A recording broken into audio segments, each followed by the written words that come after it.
Let's continue the story of the Iliad. The Trojan War was waged against the city of Troy by the ancient Greeks after Paris of Troy took Helen from her husband Menelaus, the king of Sparta. The war is one of the most important events in Greek mythology.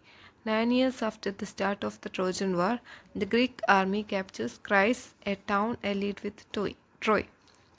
Two beautiful Trojan maidens, Chryseis and Briseis, are taken as war booty, one by Agamemnon and the other by his deputy Achilles, who is the greatest among the Greek warriors. Chryseis' father offers a huge ransom to Agamemnon for the return of his daughter, but Agamemnon refuses to give back the fair maiden he has won as his prize from the spoils of war. The father, Chryses, who serves as a priest to the god Apollo, prays to him to punish the Greek by sending a plague to sweep through the Greek army. Agamemnon learns that Chryseis is the cause of the plague that has killed many of his soldiers and decides to return her to her father. Then he demands from Achilles, his second in command, the latter's Achilles' prize booty. Briseis. Agamemnon makes his claim for Briseis on the grounds that, as the commander of the Greek army, he is entitled to have her. Achilles is furious over Agamemnon's attack on his personal honor and refuses to participate further in the war. Angry and vengeful, he prays to his mother Thetis to seek the help of the supreme god Zeus to destroy the Greeks who were already losing the battle without his services. With Zeus supporting the Trojans and Achilles refusing to fight, the Greeks suffer great losses. When defeat becomes imminent, Achilles, out of concern for his Greek army, asks his close friend Patroclus to fight the Trojans. But in the battle, Hector, the Trojan hero, slays Patroclus. When Achilles discovers that Hector is the slayer of his friend, he is overwhelmed with grief and anger, and he agrees to reconcile with Agamemnon and rejoin the battle. Achilles, the unrivaled Greek warrior, kills every Trojan who stands in his way and finally kills Hector with the help of the goddess Athena. He drags Hector's body tied to the back of his chariot across the battlefield to the Greek camp. Lord Zeus feels that Hector deserves a hero's burial and sends the god Hermes to escort Hector's father Priam to the enemy camp and plead with Achilles for the return of his son's body to give him a fitting hero's burial. Priam tearfully requests Achilles for his son's body. This is a moving episode of a father pleading for his son's body to be restored. Achilles relents and returns Hector's corpse to the Trojans. Both sides agree to a temporary truce, and Hector receives a hero's funeral in Troy. That, in a sense, is a brief summary of the Iliad by way of introduction. But before we proceed further, we would also need to know what a Greek epic is or how to approach the Iliad. In the next section, we shall look at how to go about beginning this Greek epic. Approaching the Iliad. The story is a longish one and is made more complex because of the constant intervention of gods in human affairs. The best way to approach the Iliad is by reference to the two Indian epics we had earlier cited, the Ramayana and the Mahabharata. The Ramayana depicts the battle between good and evil, personified in Rama and Ravana respectively, while the Mahabharata retells the Kurukshetra war between forces of good, the Pandavas, and the forces of evil, the Kauravas, for the restoration of Dharma. It is easy to see the parallel between Arjun Karna and Achilles Hector, as both pairs are well matched warriors of great repute. This can also be seen in the Rama Ravana duel in the Ramayana, where both are equally matched warriors. The only difference is in the Greek poem, the gods are in the foreground with the warriors and dictate the outcome, while in the Indian epics only men fight while the gods stay in the background and do not directly participate in it. For example, Lord Krishna never wielded a weapon to fight the Kauravas. His role was to be the mentor of the Pandavas and Arjun, in particular, having a basis for our journey into the Iliad. We shall now look at epics in Western or European literature. Epics in Western literature. In Western literature, epics are composed in different genres. For example, we have the epic poetry of Homer, the Iliad, and the Odyssey, Virgil's The Aeneid, Spenser's Faerie Queene, Milton's Paradise Lost, Ezra Pound's Cantos, Nikos Kazantzakis' Odyssey. Epic novels of Leo Tolstoy, War and Peace, and Anna Karenina. Goethe's The Sorrows of Young Werther. Epic plays such as Brecht's Mother, Courage and Her Children, and epic films such as Ben-Hur, The Ten Commandments, and Gone with the Wind, to name a few.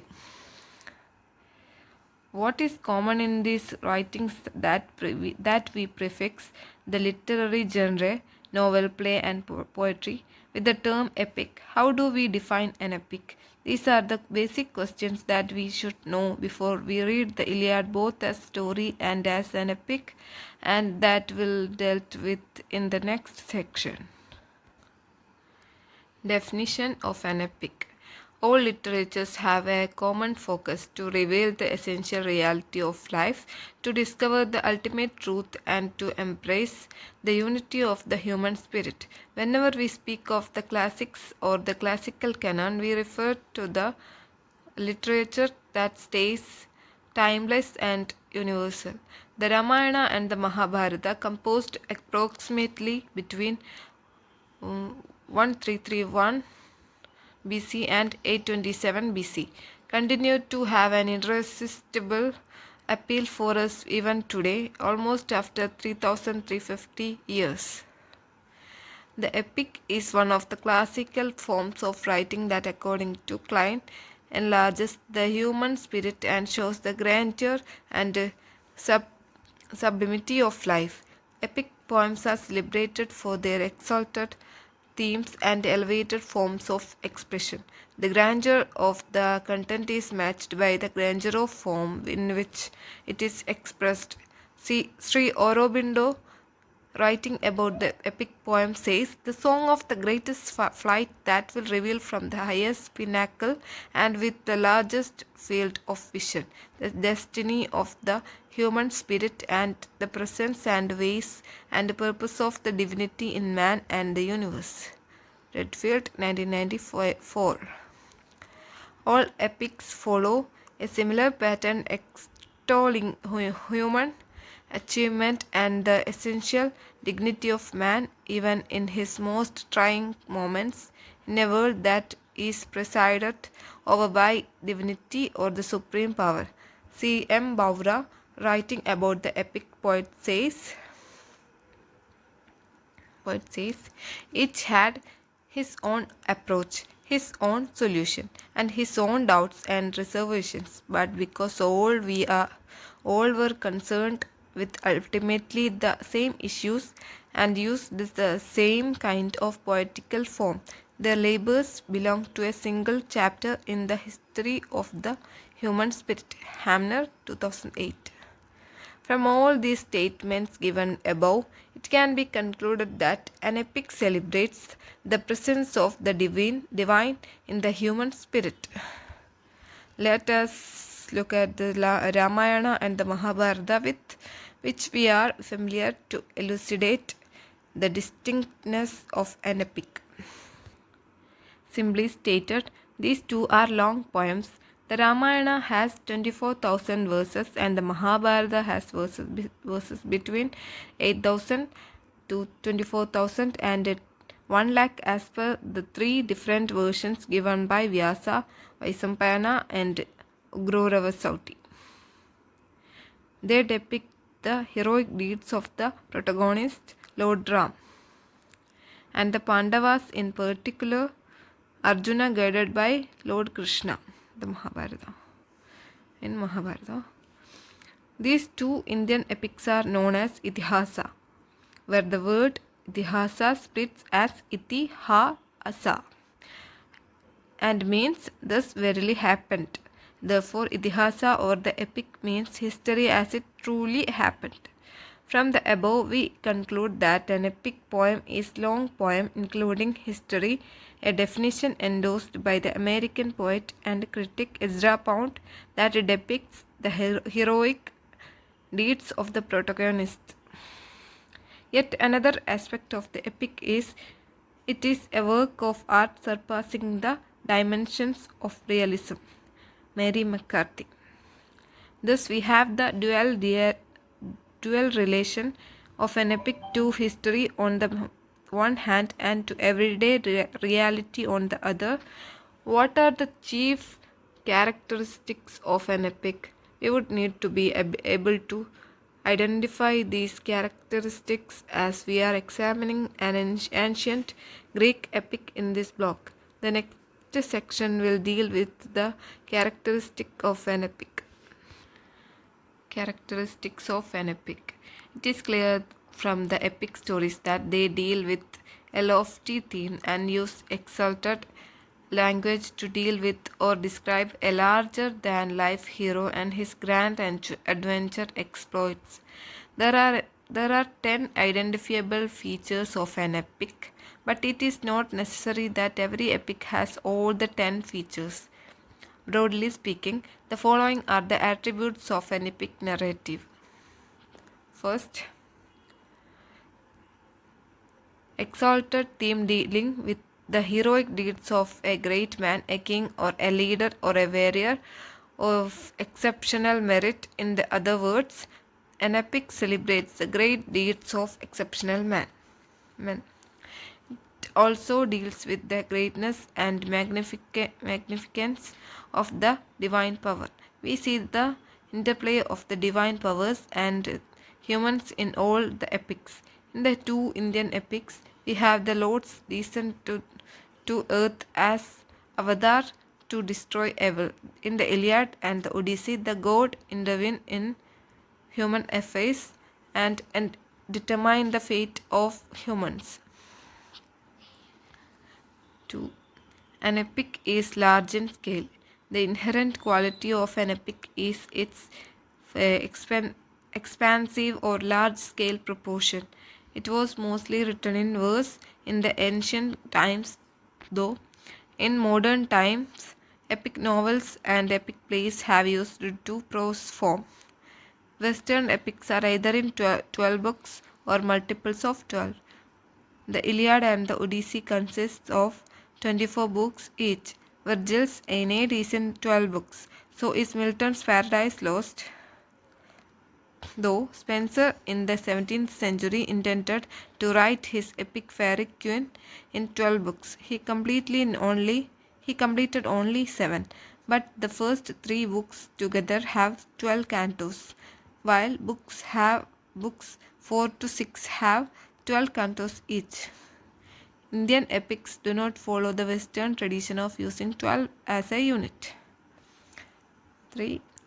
An epic presents heroic ideals such as courage, honor, sacrifice, patriotism, and kindness.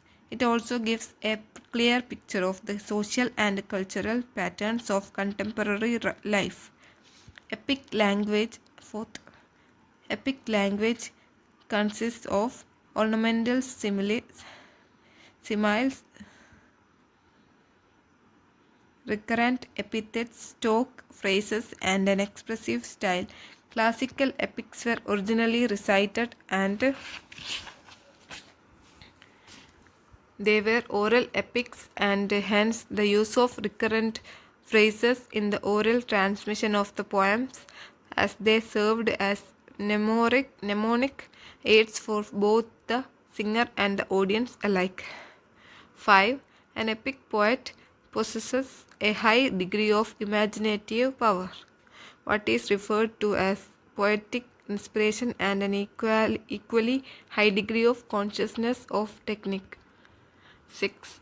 An epic is characterized by the unity of action. Aristotle, the ancient Greek philosopher and scientist, had prescribed three principles of dramatic construction: unity of action, unity of time, and unity of place. Unity of action means that there should be one action and subplots should be in minimal. Homer in the Iliad and in the Odyssey centers his stories on a single action. In both the Homeric epics, we see every action directed or caused or influenced by God. Turn to the Ramayana and the Mahabharata, and you will discover that they have the unity of action that runs through, namely the defeat of the evil and the triumph of the good towards the re-establishment of Dharma. 7. An epic generally begins with stating the theme or subject of the story, and the first lines of an epic poem indicates the subject the poem will treat. For example, Milton in his opening lines of his epic Paradise Lost says his aim in writing the epic is to justify the ways of God to men. The Iliad begins with rage. Goddess, sing the rage of Peleus' son Achilles. Homer announces his subject in the very first word of the very first line, rage. He then locates the rage within Achilles, Peleus' son, and the rest of the poem delineates the consequences of that rage. 8. The statement of the theme is followed by an invocation to the muse by the poet for divine inspiration to narrate the story. Homer begins his two epic poems, the Iliad and the Odyssey, with an invocation to the muse, seeking inspiration from a higher source. Book 1 of the Iliad begins thus: Goddess, sing me the anger of Achilles, Peleus' son, that fatal anger that brought countless sorrows on the Greeks and sent many valiant souls of warriors down to Hades, leaving their bodies as spoil for dogs and carrion birds. For thus was the will of Zeus brought to fulfillment. Sing of it from the moment when Agamemnon, Atreus' son, that king of men, parted in wrath from noble Achilles. The Iliad Book, 1st, Klein, 2009.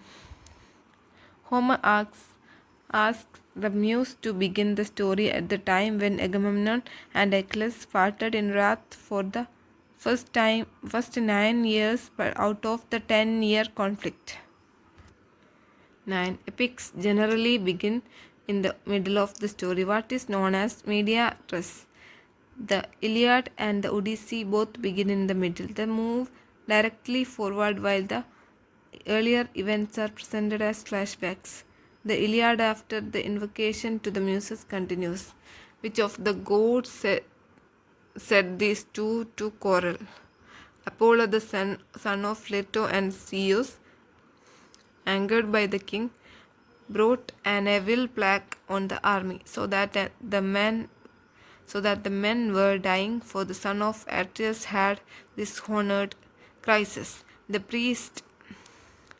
It was who came to the swift Asian ships to free his daughter, bringing a wealth of ransom, carrying a golden staff adorned with the ribbons of far-striking Apollo, and called out to the Asians, above all to the two leaders of armies, those sons of Atreus, Atrides, and all you bronze-greaved Asians made the gods who live on Olympus grant you to sack Priam's city and sail back home in safety. But take this ransom and free my darling child. Show reverence for Zeus' son, far striking Apollo. Killing 2009. 10. The use and intervention of the supernatural. As stated above, epics present deeds of great valor and reflect superhuman courage, especially when humans encounter supernatural forces such as gods, angels, and demons who intervene in human affairs. The Greek epics are replete with the intervention of the gods, and their intervention and cunning actions help seal the fate and decide the outcome of the actions of humans who are under their patronage. Divine intervention is present from the very beginning in the Iliad. 11. Catalogues and genealogies are given. These long lists of objects, places, and people place the finite action of the epic within a broader, universal context. Often, the poet is also paying homage to ancestors of audience members. Main characters give extended formal speeches. Let us sum up. In this unit, we have summarized the Iliad briefly by referring to the Indian epics, the Ramayana and the Mahabharata, with which we are familiar. We have tried to define the epic and delineate its features. We have followed it up with a brief analysis of the Homeric tradition so that we read the Iliad alongside a parallel study of the culture and tradition of the ancient Greek civilization.